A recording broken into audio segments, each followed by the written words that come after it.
In the past few months, Canva's released so many beautiful updates, such that if you're not someone who is in a design related field, you can get buried into everything so fast and it can start to feel super overwhelming. And that is why I have brought this video to you. If you're wondering whether you're doing it right, what you shouldn't do, what you shouldn't be doing, and if you would ever really get a hang of this Canva thing, just pause. Because in this video, I'm not just giving you another Canva update. Everyone else is already doing that. I'm going to be telling you the Canva feature that you need to start using to elevate your content and get those designs popping.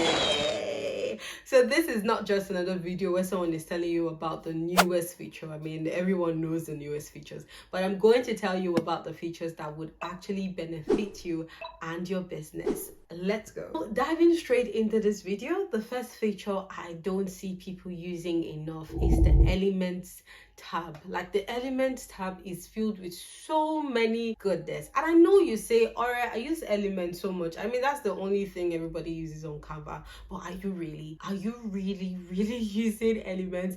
Canva has so many elements, and sometimes if you watch some of my video, I talk about how when you design a certain way, you tend to just look at design at a certain way, you know, and not really explore other options. What you need to start doing is deep diving into some of the features that you already know and use within Elements. First and foremost, there's the frame option. Do you use frame when you use your videos? The second thing you need to do within Elements is use better keywords. Sometimes you're not getting the right image, you're not getting the right kind of things or right illustrations to use because of the keywords you're using. They are super ambiguous and they would just get Canva to give you like super ambiguous results. What you need to be doing is to key down and be more specific with your keywords. Another thing you need to be using is those three dots you see at the top of every image. What that does is it gives you other options that are similar to what you already have. There's also this feature Canva has where when you select one element,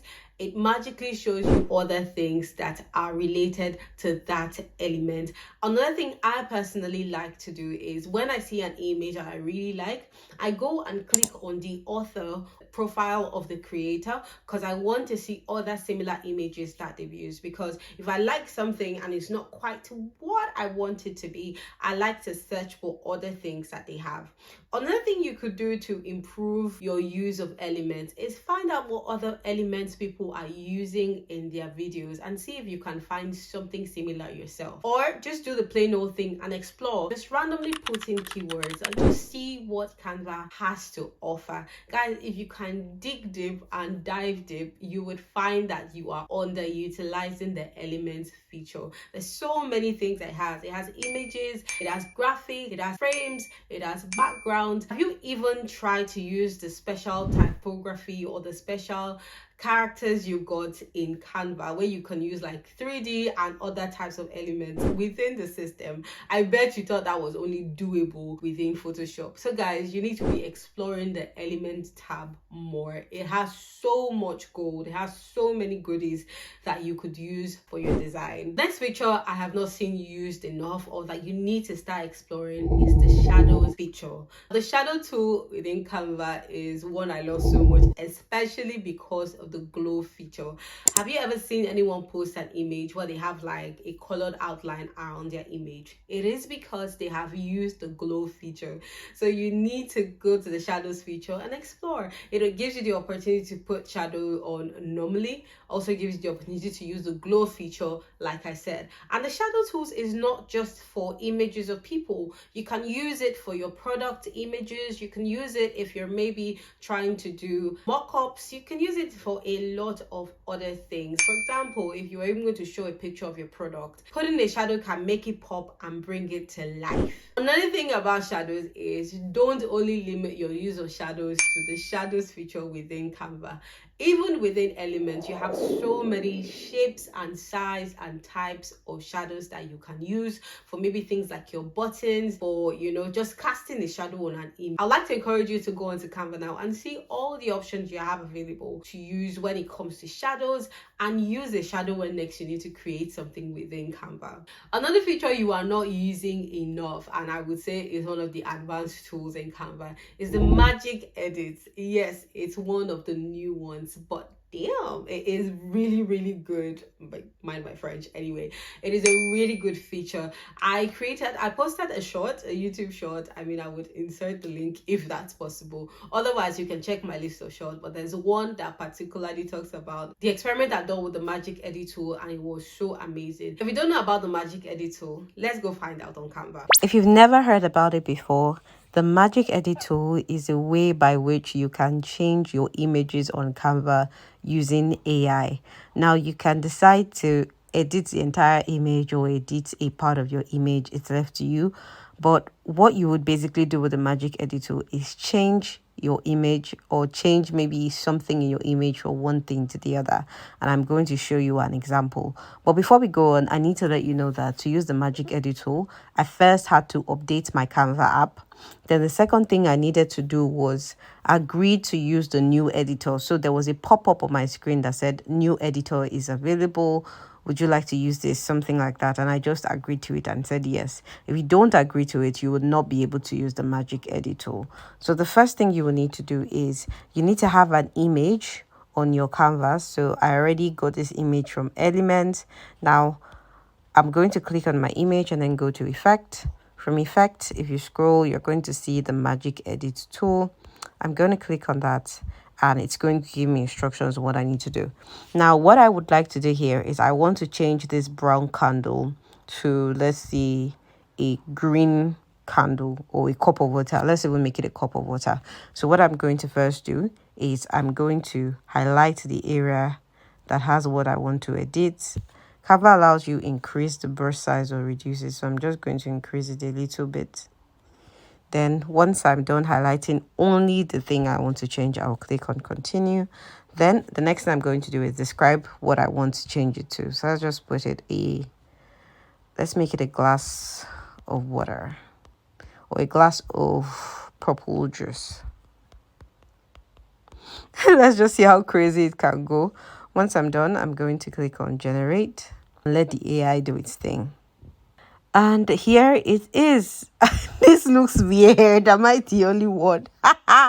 Just so you know, you would usually get options on which of the images you would prefer to use.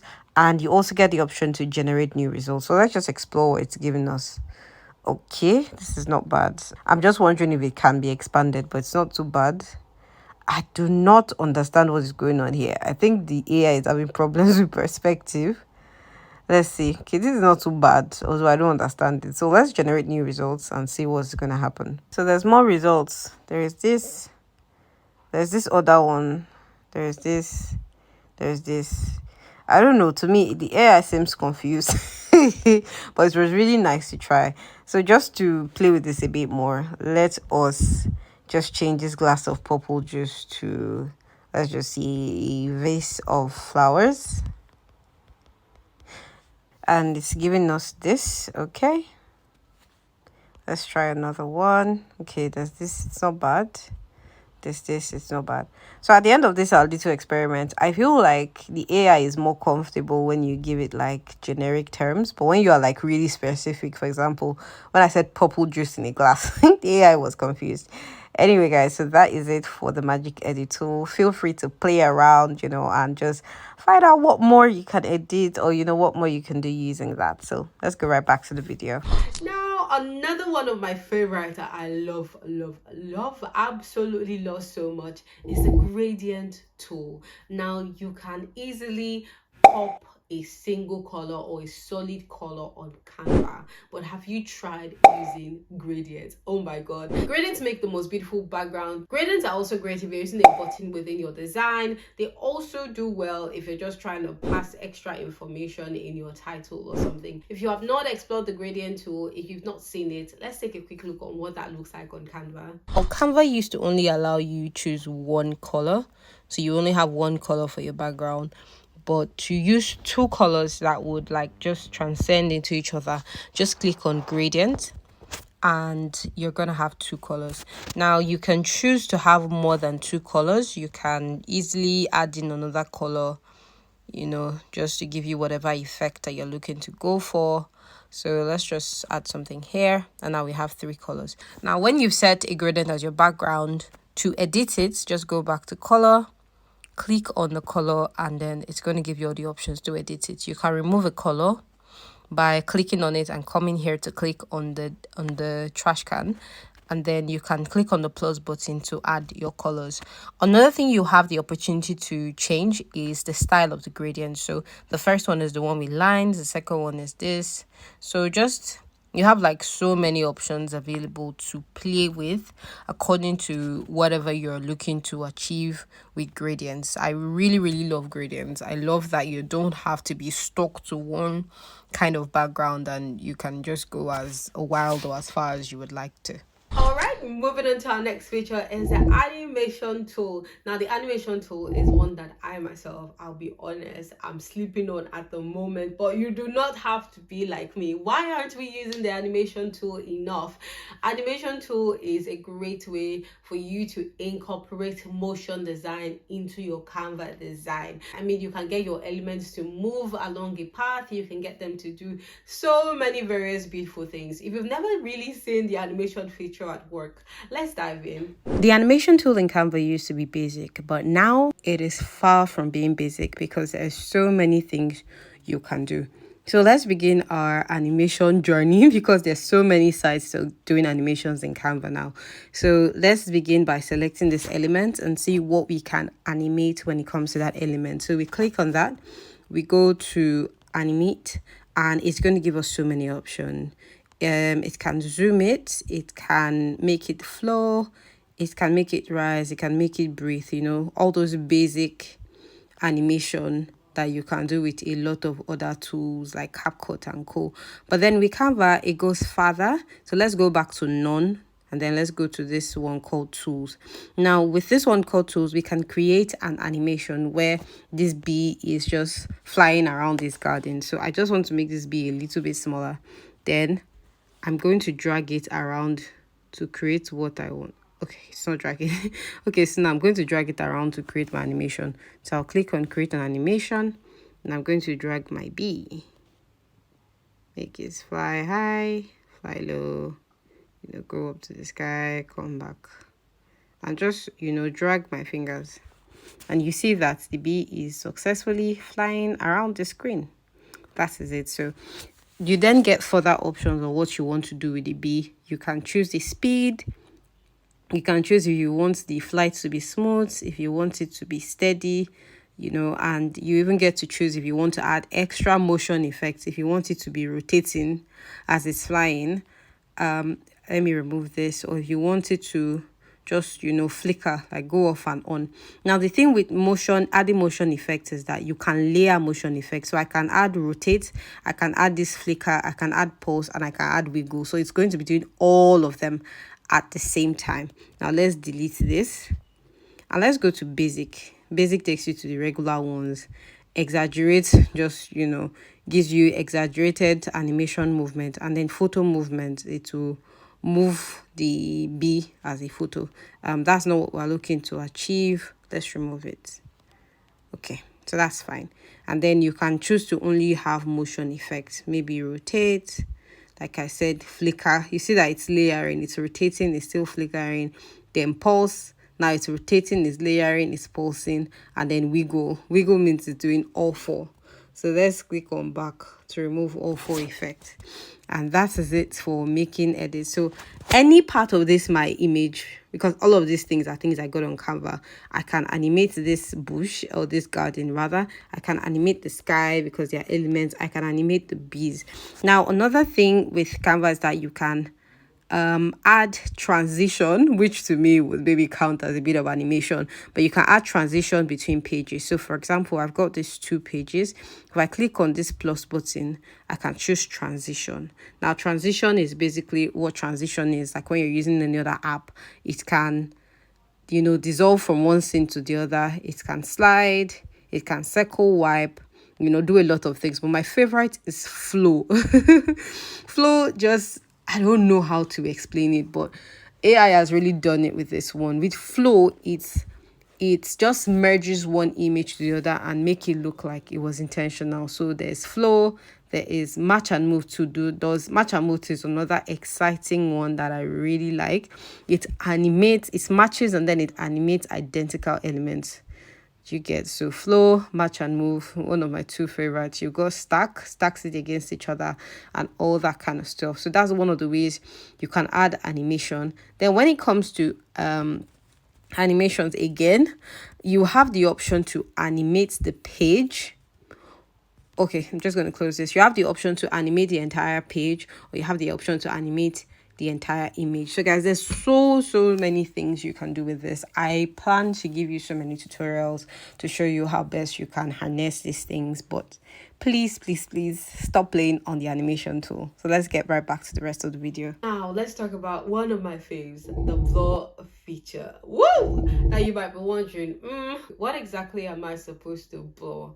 First and foremost, I can't believe you're asking me that question, but I'm going to answer it. The blur tool is a very great tool because it can do a lot of things. One of the beautiful things with this is that you can use the blur tool to create an illusion of depth. Now it will make an element look like it's far away on your design or something, but it's a very good effect. Another way that I use the blur tool is to blur out backgrounds. So for those designs where I don't want to straight up just use an image, or I don't want to fade it out or something, the blur tool is an amazing way for me to use a bright background without necessarily focusing on the background content. Another way I use the blur tool is to blur out the background of images, just anything I don't want to take the attention from my subject. So guys, if you've not been using the blur tool yet, start using it. Yes, a quick video on where you can find it on Canva. If you're looking to blur out an image on Canva, what you first need to do is ensure that the image that you want to blur out is on your canvas. For me, it is this image that I'm going to be using as a background. So what I'm going to do is I will click on it, click on effect, then go to blur. Now I'm going to get the panel that allows me increase the intensity of the blur. I can just blur it out a little bit. I can blur it out completely, just make the intensity as high or as low as I would like it to be. Now, on the other hand, if you're not looking to blur an entire image and you just want to blur an element, what you need to do is just follow the same process. Click on the element, go to effect, click on blur, and then you can increase or reduce the intensity. Now, this is what I talked about, where increasing the blur just makes it look like the element is farther than it actually is. It just gives it this distance effect that I really like. Before in Canva, what you would have had to do is go to adjust, and then on the sharpness, you make the sharpness negative. But with all of Canva's updates, all you need to do is go to effect and click on blur, and you get to do that. Now, you may have known that this feature existed for a while, but are you really using it? And when you use it, are you using it right? I'm talking about the text effect feature on Canva. The text effect feature is such a beautiful one that lets you add some extra pizzazz, depth, shadow, and all of this kind of things to your text, and you can even use it to create some extra nice feature and just give your text some really nice look. There is no limit to what you can do as long as the effect you're giving is in alignment with the design and everything just seamlessly flows. You are good to go. So the next time you are looking for a way to just do something a little bit extra to your text, go onto the effect feature and find out what you can do with it. I want you to raise your hands if you edit your images before using them on Canva. If you don't, you're sleeping on something that will make your design pop. How many times have you designed something and it just felt like it was not just there? Like, if you're a designer like me, or even anyone who designs anything at all, sometimes when you've designed something that it's like within you that, oh, this is finally it, I've done it, but it just feels like there's something missing, and sometimes you cannot really point at it. You can't really figure out what it is. Well, I put it to you that sometimes if you have an image in that video, what is missing is that you have not edited the image so it flows seamlessly with your design. And editing images on Canva does not require you to have Photoshop knowledge. All you need to do is head on to Canva, increase the contrast, or increase whatever feature you feel is necessary for the image. I usually prefer to just go with the flow, based on what I'm trying to do. If I'm trying to create something that is calm, that is zen, I don't go too much with the contrast or the saturation. But if I'm creating something that is really popping, like something that is like on fire, my image also has to be on fire. There's no use pairing a popping design with a dull image. It will always look disjointed. So if you've not started using the feature, use the edit feature before popping that image on your design. Alrighty, now I want to let you know, just by consuming this video, you are among one of the top people who use Canva beyond the basics, because a lot of people use Canva but they are still stuck at the basics, and that is why they're getting so frustrated and spending hours on Canva but creating designs that they know is just substandard. They just know that, you know what, this thing is not there. I put it to you that you don't have to be a designer to create beautiful things on Canva. All you need to do is learn the basics and learn the principles of design, and you will be able to churn out beautiful content as an entrepreneur, a personal brand, a business owner.